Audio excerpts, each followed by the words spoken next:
Hi, I'm Drew. And I'm Sam. And welcome to Drewling Samantics.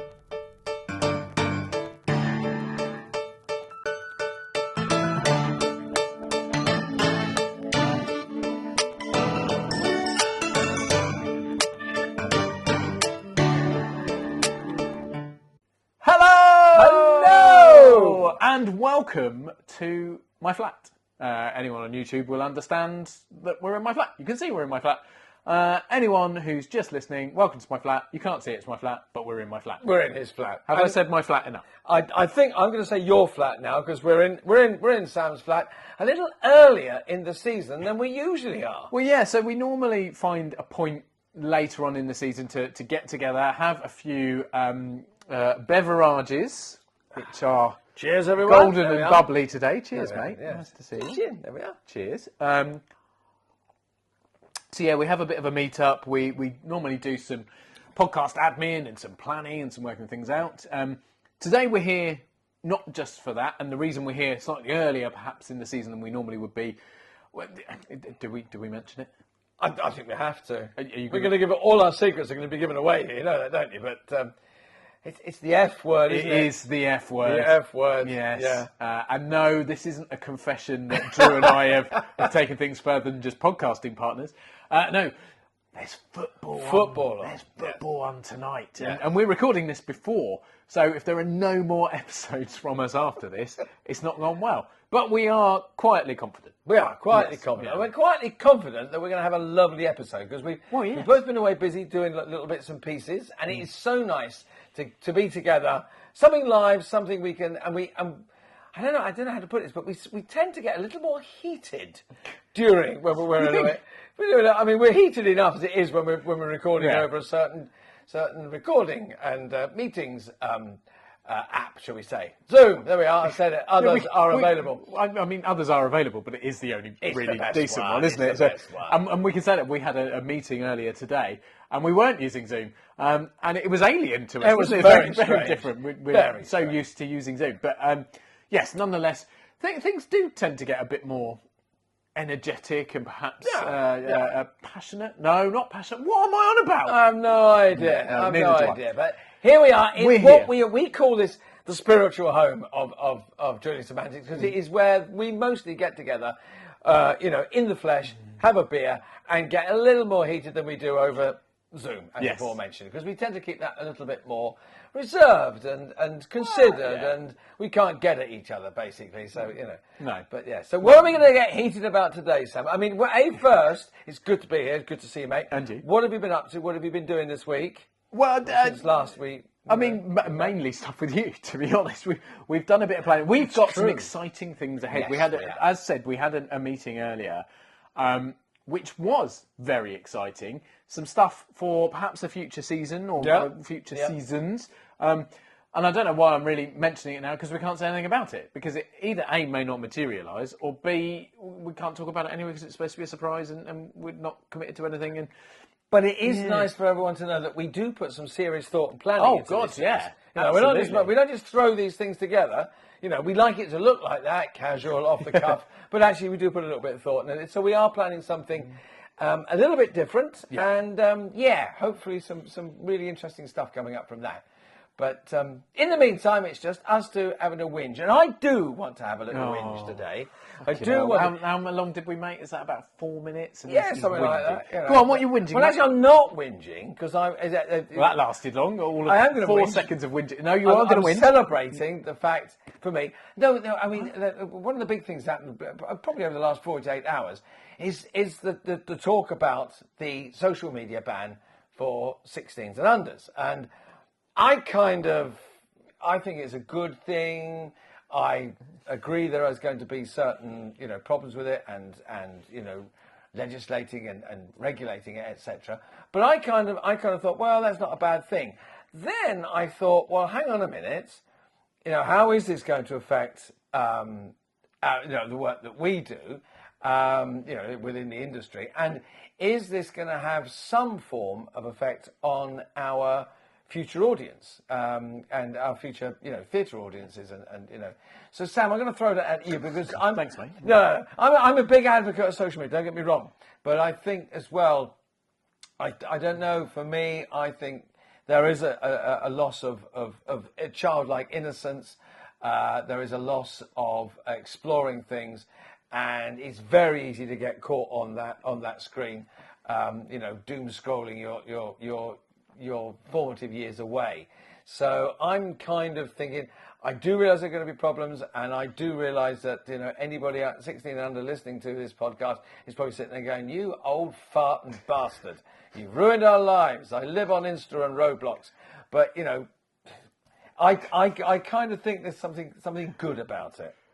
There are so many things you've said that I have no idea how to react to. Number one, the fact that you know what Roblox is blown my mind.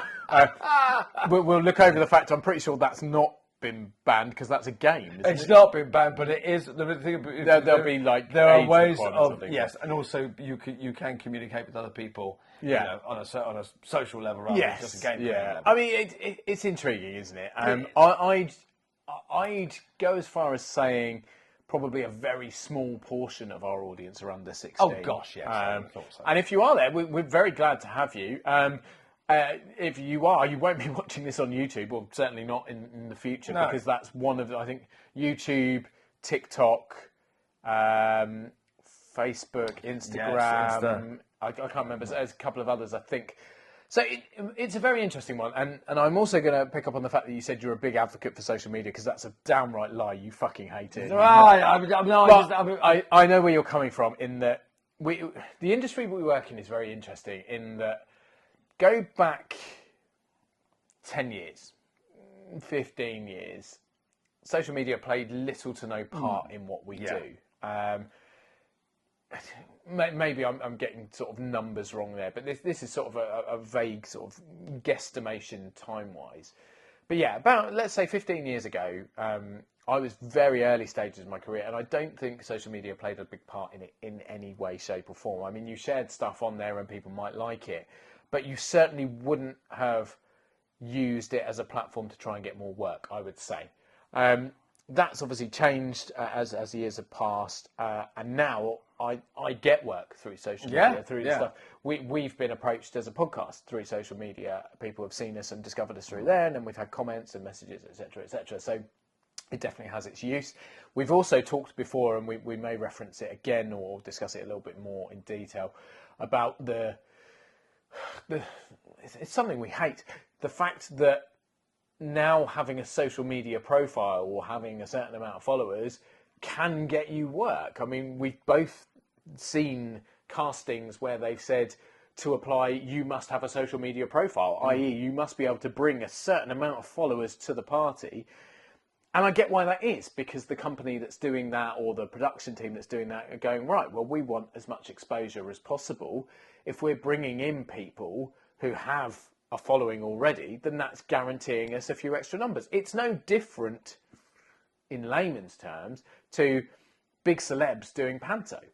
Yeah, because, oh, look, it's blah, blah, blah from EastEnders. We want to go and see him be a villain rather than being the I don't know, the Romeo of the street or what have you. So it's very similar to that, but it does feel slightly exploitative as well. Do you think, and here's what I'm glad you said that, because I was thinking along the same lines. Those people, those actors, celebrities, whoever, who have a big social media presence and plenty of followers, or whoever. Will that, because if there are the people that cannot now follow them, their presence or their perceived presence will drop, because all those, if you're a I don't know, we see them so often now. You're an influencer or you're a social media contents producer, and that's got you onto things such as I'm a Celebrity or Strictly or something like that. If you don't have that larger presence because you're losing those younger interactors with whatever platform, your presence may drop. It may then affect work. Now that may mean that it'll take those people, those social media stars, for want of a better word, celebrities, take them out of the picture, which in some respects is great for hate the word, legitimate actors and performers, but then bad for those because we're losing younger blood and younger performers within the various strands of the industry. Talent who may not have got noticed if they hadn't gone that sort of route. I mean, we know that much better than me. Thank you, Sam. There are numerous examples. I mean, I'm not necessarily going to name some off the top of my head, but of people who, if they hadn't gone certain routes, would not ever have been recognised or seen or ended up in positions they are now that they truly deserve to be in because they are talented and they are able and they are people we want to see performing in those roles or doing those jobs. And as you say, does taking that away from younger generations who would perhaps help them build that platform make a difference? I get the reasoning behind it. It's very difficult to weigh in. Particularly, and you won't mind me saying that neither of us are parents, so we don't have that as something. We don't know what it's like to have a young person that we are responsible for and need to look after who are becoming absorbed in a world that is not real, essentially. And we have little control over that. So how much control do parents, teachers, guardians, adults that are interacting with that child? They have no control over that, and I suppose in a way it's trying to give back control to the parents, or taking a little bit away from those, for want of a better word, children, those young people. But also taking that away. I mean, following on from cutting down someone's social media presence and therefore maybe affecting their work prospects or their attractiveness to be employed. It's then if you are advertising things. And we know how much social media plays a huge part in marketing shows and books, albums, you name it, music, whatever it is. There's a whole market now, 16 and under, that you can't. 15 and under, you can't reach now. So that there are going to be musicians whose work, is not going to be downloaded as much, or is not going to, because the interaction between, you hear a great song, you text someone, you text someone, Snapchat, all right, Grandad, but you contact someone and say, have you heard this? Download this. I'm going to share this with you. Yeah. All that will not disappear, but it will lessen, and again, that is going to affect people. And these are all tiny little spin-offs, but I have thought about this quite a lot. You have, it would as appear. You can see. Yeah. So when you said at the start, I've got a moan, I haven't got a moan, I've got a whinge. Well, I actually haven't got a whinge. Well, I'm celebrating. Well, none of that made any sense whatsoever. But you have actually looked into all this. I have looked into it. Yeah. So there's sort of, I don't know, method to the madness in a way. But well, there is. I think, it's really difficult to weigh in, isn't it? I mean, I think a big thing to talk about is the fact that social media is so powerful in our world. But equally, the amount of time it takes to utilise it properly.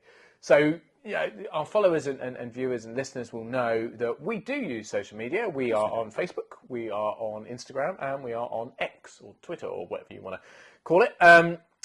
And we post 3 times a week. We do that on a regular basis. We do imagery, we do text. We don't do video. Because we saved that for YouTube. So I guess you could consider YouTube. I wouldn't consider YouTube a social media. I think it's a video platform. It's almost like a stream. It's more of a streaming site, I would say. But it is considered, I guess, social media as well. In the same way, and this is a minor rant, people keep saying WhatsApp is social media. WhatsApp's a communications thing, isn't it? I hear people refer to WhatsApp as social media all the time. Well, I suppose you are socialising on it, though, aren't you? Yeah, but then you could say a phone call is social media. Well, I suppose so, yeah. I don't know. It's a completely pointless rant. Ban phones for everyone under 15. That should just stop them having anything. Yeah, nothing. Granddad's back. Yeah, but no, that's. I mean, that's if you take it to the nth degree, that's what would happen. Well, this is it, and how much you become a nanny state or sort of a police state at that point. And I mean, we've seen supposedly it's been quite successful in Australia, like limiting what 15 and unders can do on social media, etc. I mean, I don't know if you've seen. There's been. I can't remember his name. He's quite a famous football freestyler who's done some adverts for TikTok, talking about how TikTok are great and they've got these like teen accounts and they limit certain things. Oh yes, but surely, like what a waste of money on those adverts. If now TikTok aren't going to be allowed for under 16s at all, is that not a pointless exercise? Well, I preachers are converted after that, haven't they? Cause, exactly. So it's like going, well, TikTok's really good for my teen who can't use it because he can't access it. Yeah. Really weird. But I honestly can't weigh in. Like I think the reason we do the amount of social media we do is because it is just managed by us. We literally do not have time or the ability to do any more than we do because we are jobbing actors. We're doing other things. We're working as much as possible. We'd love to do more. And actually, if you look at those who are successful on social media, it's not 3 posts a week. It's 3 posts a day, if not more. Yeah. And that's how you build your followers and you keep that coming. But those people tend to have social media managers, or all they do is social media. Our social media is to promote something else we do that is one small thing that we do. If you make it your full-time thing and make it your full focus, I can understand how you can do that bit more. It's a difference between, because as you say, we're marketing our product, our podcast, and in very much the same way that people market, films, shows, books, all that, we previously mentioned. And that becomes a marketing tool. But then the marketing is, is it the sort of material, it's going out that you want someone under 16 to see, to watch, to interact with? Maybe you do. Maybe there are wholesome things out there. You will maybe lose that. So it's interesting how much. I mean, there was me saying I hate it, and I'm now actually going, it's terrible that we're losing it. But it's a considered argument. I mean, I don't like the bad effects it have. Obviously it's a stupid thing to say, but I really like the positive things that are about social media. Of course I do. But it's like saying, vitamins. If you take too many vitamins, they're really bad for you. It's like anything you drink too much, it's bad for you. Too everything much in moderation. Everything in moderation. It's a secret. I mean, the other thing is as well is there are some people that enter the industry, the entertainment industry, which is specifically our area, that have cut their teeth on making content for social media, for TikTok. There are a lot of young creatives that have gone into the film industry, the visual arts and whatever, that cut their teeth on TikTok, particularly during the period of the unwelcome guest, when it just, so much stuff was being spewed out. And I use that word advisedly because there was some dreadful shit on, on TikTok and on those. But it's inevitable. It was just a way of getting stuff out into the world. Yeah. And out of that, there has come some very good, fine, producers of that kind of media, but also gone on to make, films and writers and creatives, artists. So will we lose that young development of those? Well, those formative years. Will that? It won't cease because they'll still find creative ways to get around the ban. Yes, of course. But it just struck me as being very interesting that. Why now? That's the other thing. Do you know why all of a sudden the government have gone? I mean, is it Mr. Starmer trying to leave a legacy before he gets kicked out of office? If he gets kicked out of office, I mean, there's obviously been pressure on him from parents who have sadly lost young children. That's true. Children, not necessarily just young children, but due to things happening on social media, be that bullying. I think that the other thing to look at is what happens when you stop someone, specifically, let's say teenagers in this case, doing something. Well, they do it more. Well, they find a way around. Yeah. So here's an example. If you were told categorically you are not allowed alcohol, you cannot drink, as a child or as sort of like, I don't know, 14, 15, 16-year-old, you are absolutely banned from drinking, blah, blah, blah. I would say a large portion of those people that were told that would then do it sneakily with friends and stuff, because there's that I'm doing something I shouldn't be. There's that extra sort of little, that's naughty, you shouldn't be able to do that.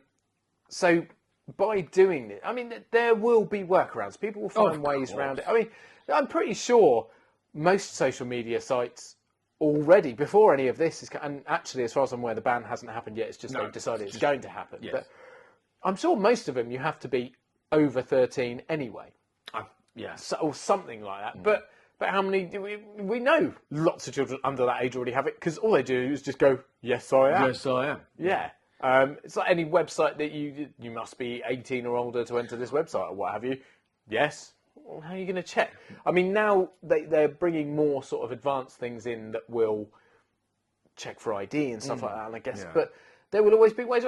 When I was young, I wasn't. I say one of the lucky ones. I remember. So, for anyone interested, I was born in 1987, but my school year was divided between people born in 87 and people born in 88, depending on what time of year you were born. And someone discovered on the driving licence at the time that if you were born in 1988, you could put a tiny little, this is a weird story to tell, but it genuinely is true. You could put a tiny little bit of Tipp-Ex where the 8 was to make it look like a 6. And I know a lot of people I went to school with that were born in 1988 would get into clubs, pubs, casino, probably not casino so much, but those sort of places by doctoring their own driving licence, be it a provisional or whatever. Well, it must have been a provisional. Yeah. Well, no, it might have been 17. Yeah. But you could doctor it to make it look like you were born 2 years earlier. And a lot of people got away with it because I guess you go to a bouncer or someone on the door in a club and they have a quick look, yeah, it looks like that. They're not going in, scratching stuff off. I mean, I'm sure they're much stricter now and things. But it was sort of the done thing. You tried to get away with stuff. You tried to... Of course you do. And that's to do something that no one has ever been able to do at that age. Like, as far as forever, alcohol's always had an age limit of that. We're talking about something that they're taking away from people who've been able to do it. Like, let's say 12, 13-year-olds out there or let's say 15-year-olds now who have been using social media since they were 12, 13. That's a couple of years. And now all of a sudden, for the next year, they're not going to be able to do something they've already been doing. And that... if that's not going to cause rebellion and fight back, I don't know what is. I was listening to a radio program about this and saying, you know, they interviewed lots of kids who were going to be affected by it, and they said, "What are you going to do? Will you go out more? Will you actually physically meet people? You know?" And there was a very poignant moment where one child just went. She went, I don't know what I'm going to do because there isn't anything to do. I don't know how to talk to my friends. When I get home from school in the evening, I'm on my phone and I'm talking to my friends. I'm interacting. He said, some of the time we're talking about school, we're talking about work, we're talking about, ostensibly better things. He said, yeah, sometimes we're talking about, boyfriends, girlfriends and having a bitch and having a moan. But he said, what are you going to do? She said, I don't know what I'm going to do. Will you make attempts to will you read books?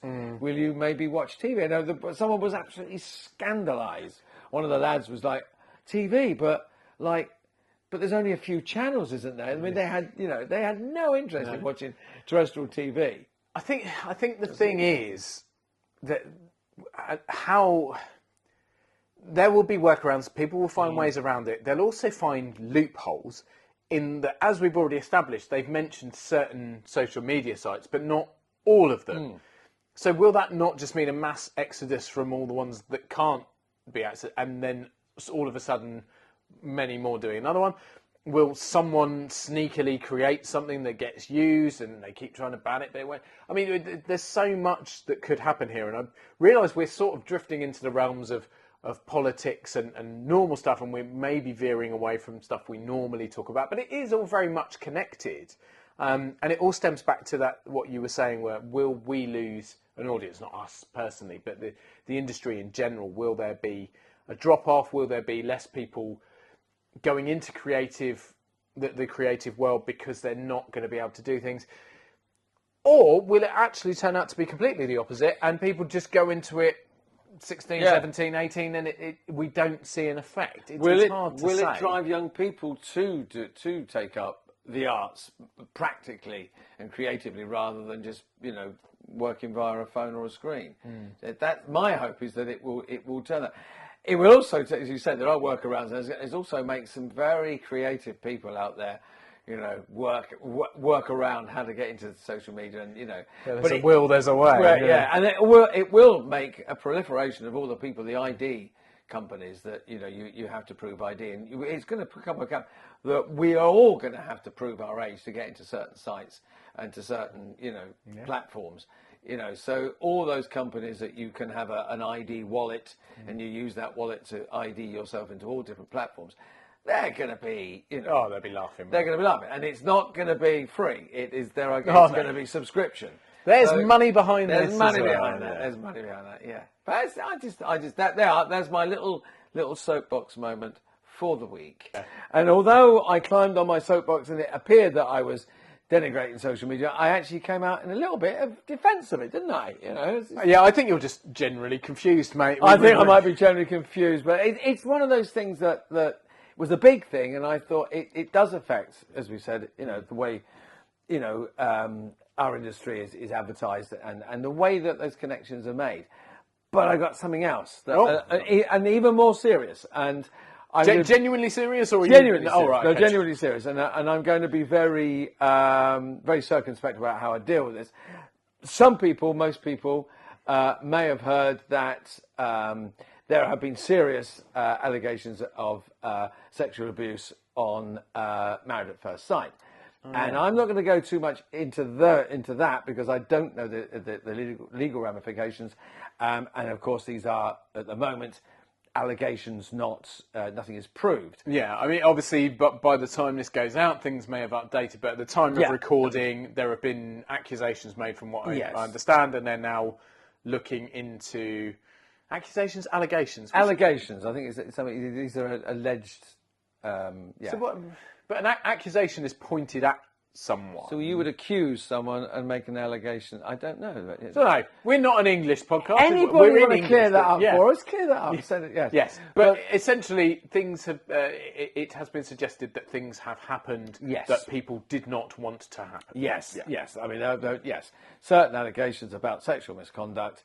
And it interested me because we did talk about it a long time ago on a past episode of protection and how far the performers are nowadays are what they called was it physical? You have someone on the set. What they call intimacy coordinator. Coordinator. Thank you. So I mean, so if you're on a play or a TV series, you're on set, you're on the stage. In rehearsals or whatever, and someone is there to make sure you feel comfortable with everything is happening and it is handled delicately and to everyone's mutual agreement. It struck me that I read something, it was said all the television companies and production companies, they naturally have masses of legalese and insurance and protections in place, gold star protections, platinum as somebody described it, to protect the participants.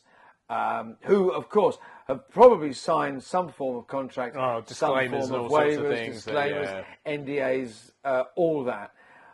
But behind closed doors, and the nature of the program is that I believe that people are, those intimate. Not everything is filmed. Not everything can be filmed because of So something somehow could happen. And I'm not saying it has happened in any of those circumstances that have been reported and are being now investigated. But human nature is so difficult you put these people together, you encourage them to act in a way that garners a big audience. You want people to come back week after week, program after program, episode after episode. You want them to binge watch these things. Because that's where the money lies, and that's how you get interest. And it's how the brand has been sold all over the world. I believe similar allegations have been made in Married at First Sight in Australia. So will we get more of this come out of the woodwork? Who knows? But it's interesting for me, again, it's on this kind of manipulation thing, of manipulating social media. In this case, manipulating the people that were in the show to gather viewing figures. And it's so difficult, isn't it? So difficult, it's a minefield. What we are not saying at any point is that these people are either A, making these things up, because we would never make that accusation, or B, that there is any excuse for this happening because of the way production companies or what have you or have acted or encouraged or whatever. We're not saying that the production companies are liable. No, absolutely. In any way, we don't know. But it's interesting to see in this day and age how something like that, Is there pressure on people involved in these things to behave in a way that perhaps isn't natural, is overly, I was going to say enforced, that's not a word I'm looking for. No. Are they sort of pushed to behave in certain ways and then they take it too far? Again, we're not passing blame or not excusing, but are the situations such that it makes it easier for these behaviours to happen? I think so. It's really difficult to phrase. It is because you put two people in a situation. They've only just met. They literally get married. They have a form of marriage ceremony, and then you throw them into a honeymoon situation, a living together situation. I don't know, how many times these things are successful. Are they encouraged to be successful and, for want of a better phrase, find a successful marriage, or are they encouraged to be abrasive and there is dispute, and are they encouraged to have sex and have physical relationships? It's the encouraged, or do you just let it happen? I mean, we know that all these things and the reality TV, nobody is naive enough to think that it's all completely fly on the wall. This all just happens. We know there is scripting or guidance or elements of those things to everything, but where do we draw the line? Where do things get out of control? Where do we say we shouldn't be doing these things in the first place to allow these situations to occur? Again, not saying it's because of this, but would it happen I was going to say, you wouldn't get it happening on Countdown. I don't know why Countdown sprang to mind. I don't know why that was the thing that came into my head, but you know where I'm coming from. I'll have a consonant, two vowels, and a shag, please. I'll tell you what. Why don't you spell it out for everyone? Everyone was already more than aware where we were going with that. But two from the top and four from your bottom, please, Carol. Yeah, there we go. We're just going to drop the level, everyone. It was a serious conversation that we spoon feed you all yeah. But I mean, Married at First Sight aside, there are programs pushing the boundary. Naked Attraction, which I find I can't watch because I just laugh because it's hysterically funny. Just laugh at the people on there, at the situation, and first dates, you would have thought it's very harmless and everything. And then, they have their steak, their chips, their linguine, they have a couple of glasses of wine. And then a few minutes later, there they are outside, a couple of blankets, having a good old snog. And you think, well, should we get prepared for the wedding or what? That's harmless. But when you put people in ever increasing, what else are we not seeing? What other situations arise from that? If you're going to put two people alone in a situation, and they are ostensibly married, so almost anything goes, up to that point where someone goes no, and that it's so difficult. But again, I wonder, because of the scenario, are there people who are afraid to say no, thinking I can't because of what this is? And well, that has been raised. That was someone did say, how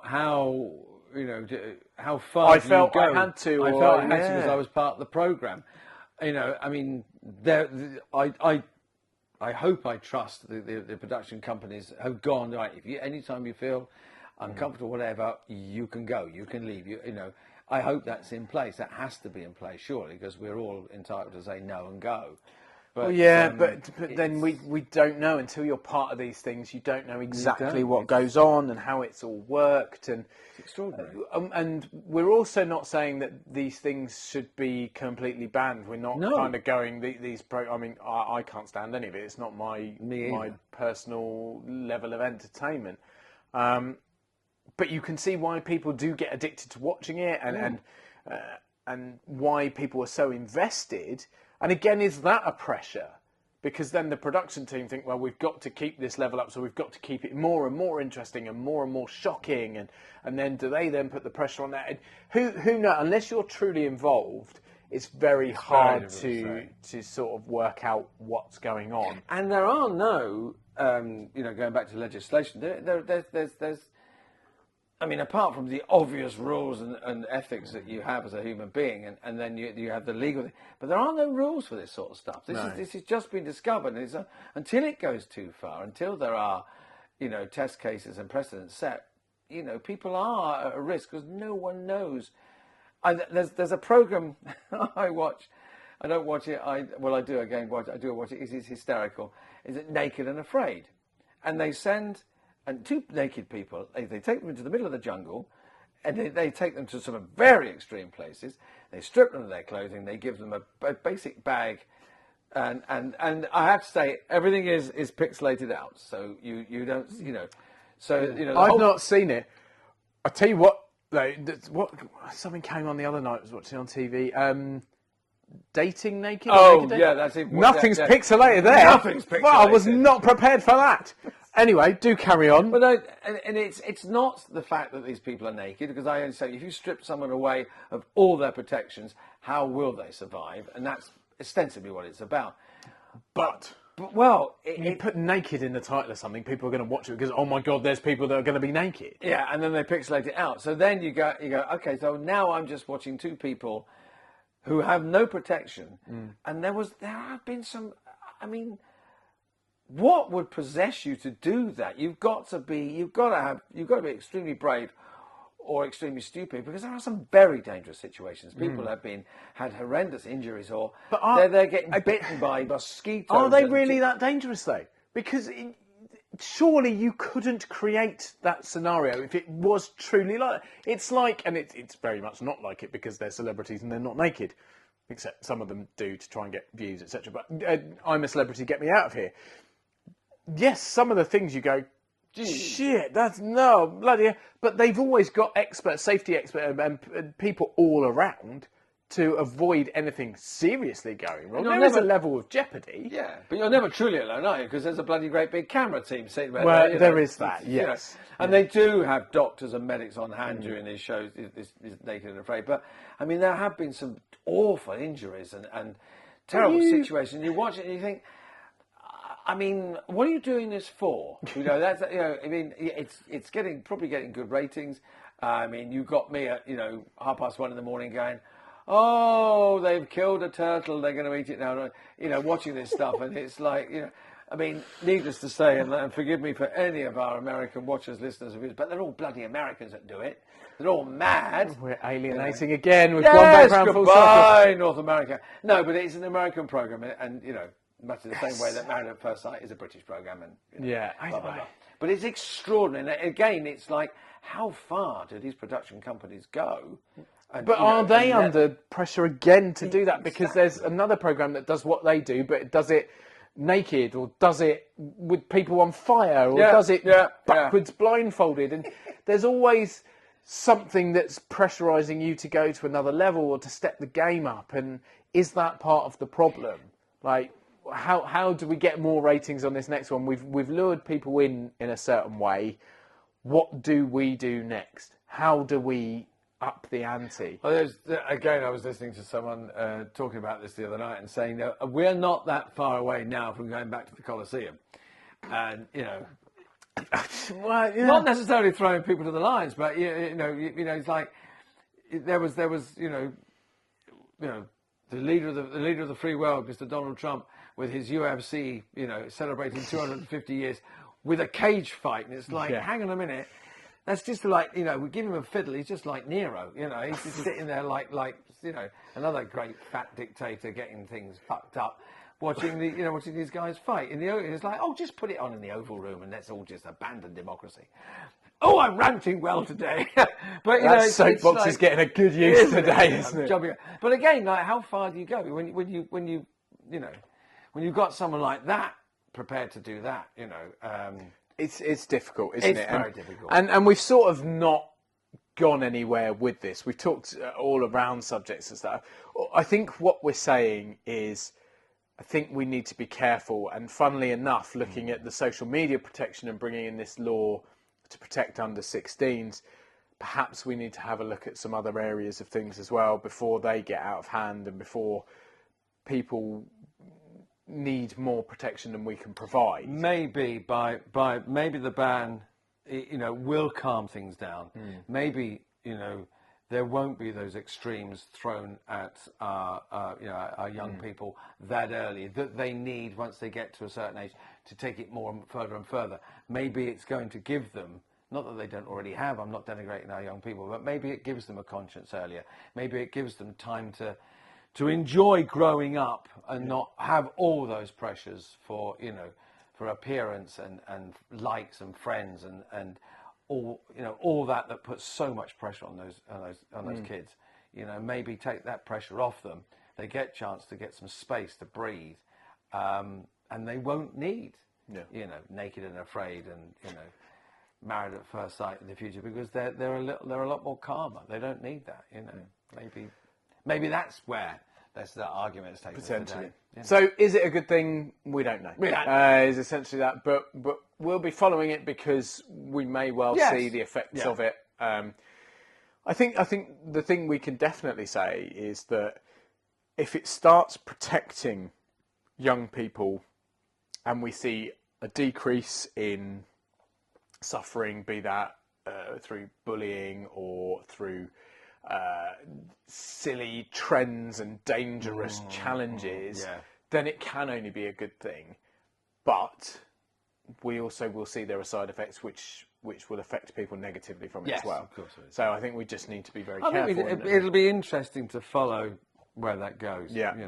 And equally with the other issues with Married at First Sight, hopefully things will be resolved. I mean, you can't, if things have happened, I'm not suggesting they haven't, I'm just saying if they have, you can never undo those terrible things. No. But at the very least, we can hope that they will be prevented ever happening again, and things will be regulated, controlled. And I hate saying that because I don't think we need to be a nanny state or a police state or have things like have our actions enforced and but to an extent, we need to care about people. I think it comes back is that we all have a duty of care, producers and governments and legislators, they have a duty of care, because we don't want our young people, and we don't want people taking part in reality shows to be harmed. I don't wish that anyone's harmed, but other than Donald Trump, by the sound of it. But... stick him in a ring with someone and see how long that bastard lasts. But on that happy note, shall we? Yes, I think we should call it. Yeah. Don't worry, next week we'll get someone else on. We'll have a guest. Have a guest. I'm going to take the soapbox and throw it away. Yes, absolutely. We'll bring someone far more cheerful with us next time. But genuinely, thank you everyone, as always, guys, for tuning in. It's a pleasure, as always, to bring this to you. It's wonderful to be able to do it from my flat yet again. But yes, do come back next week. Less soapboxes, more guests. Till then, cheers, Drew. Cheers. Cheers, everyone. See you later. Bye-bye. Bye.